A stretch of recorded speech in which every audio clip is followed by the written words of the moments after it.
તમારા કુળની જો ધ્યાન રાખનારી કોઈ દેવી હોય, કુળની રખેવાળી હોય તો તમારી કુળદેવી છે.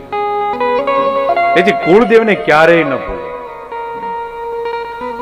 તમારે 12 મહિનામાં તમારા કુળદેવનો મઢ હોય તો ત્યાં હવન થતો તો જવું જોઈએ.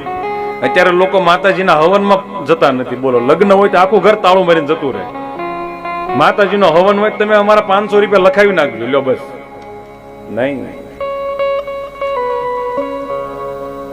આસો મહિનાની 8મને દિવસે અનંત કોટી બ્રહ્માંડની માલિકીની જગદંબા દરેક ગામની અંદર અવતરે છે.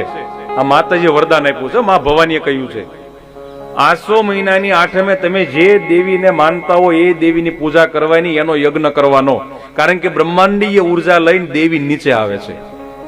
તે દિવસે આખો દિવસ તમે ઓફિસમાં રહેશો, પછી કાંઈક તકલીફ થશે એટલે માતાજી તરત કહીશું તો તારું કેટલું તારે. થોડુંક ભગવાન માટે કરો, થોડુંક જગદંબા માટે કરો.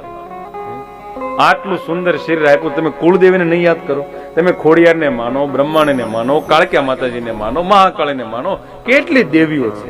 અંતે સ્વરૂપ તો પાર્વતીનું જ છે બધું જ, પણ ગુણ રૂપે જુદું જુદા પ્રગટ્યા છે. તેથી જીવનમાં સુખી થવું હોય તો કુળદેવીને ક્યારેય ભૂલતા નહીં.